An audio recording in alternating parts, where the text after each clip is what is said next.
Alright mga ka-tracker, ayan, meron ditong inuumpisa na Aircon. Ito po ay Japan Surplus Truck Isuzu Elf NPR. Ito po yung malapad na Elf.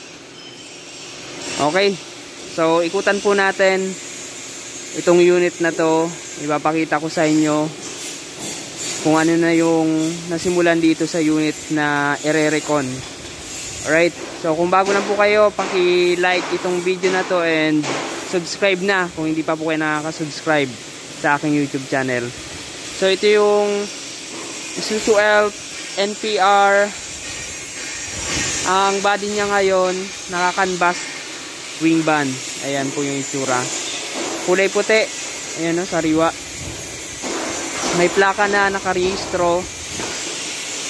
Ayan.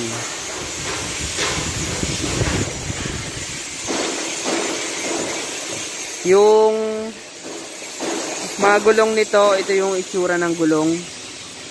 Ayan. 6 studs, tubeless, naka brake drum itong unit na to. Sa unahan, naka brake drum, naka lip spring suspension. And then tinanggal na rin yung mga upuan para ma-upholstery na. Ayan po yung itsura ng dashboard, brand new dashboard na yan. Ayan, naka-bubble top yung cabin. Naka-high cab, medyo inuubo lang. So ayan, tinanggal na yung mga upuan. Sinisimulan na talaga tong air condition. Ayan, wala siyang windbreaker. Mas maganda pag may windbreaker. So itong body na to na canvas wing band, papalitan to ng body. Silipin natin ang ilalim. Ayan. Malaki yung tangke. Ayan, tinatanggal na yung mga tapaludo pero ibabalik naman yan. So chassis niya, ayan. Ayan, na-washing na yan mga ka-tracker. Na-washing na po yan. Sariwa yung chassis. Lip spring sa likod, may auxiliary. 6-wheeler. Ang sukat pala ng gulong nito 215 by 85 R16. Ayan. 16 feet. 16 feet ba to? 16 feet. So ito yung body na ikakabit dito sa unit. Ayan. Ito yung body na ilalagay. Corrugated aluminum close band. Alright mga ka-tracker, 18 feet pala to. Yung ipapalit na close band, 18 feet yung haba niya.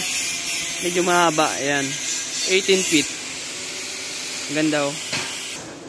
Pro Hope yung body builder. Pro Hope. Sariwa oh. Ang ganda. Walang damage dito sa kabila.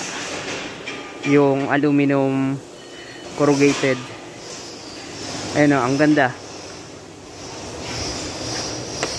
Silipin natin yung loob.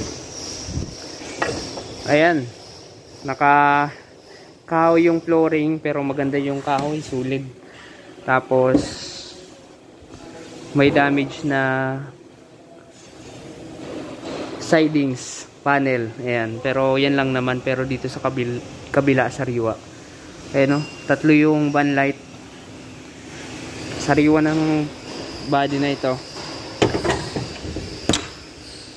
Ayan, dito sariwa din yung aluminum corrugated, walang tama. Ayan.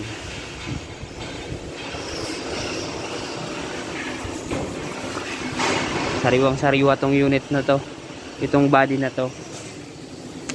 So dito tayo sa unit. Ayan, sariwa yung chassis nito mga ka-tracker. Ito tatanggalin to, hydraulic motor ng wing band, tatanggalin naman yan kasi close band lang naman yung ikakabit. So ayan, nandito yung air cleaner.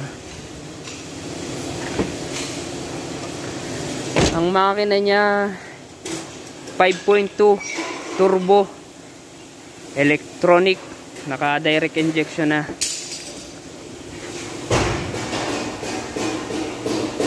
Ayan, manual transmission, 6-speed manual transmission. Alright, ang makina niya ay 4HK1. Ay, malakas to. 4HK1 ang makina niya. Ayan po yung unit. Nandito yung job order, madaming gagawin. I-change oil, palit ng stereo. Ayan, papalitan rin yung kulay. Ayan, change color din.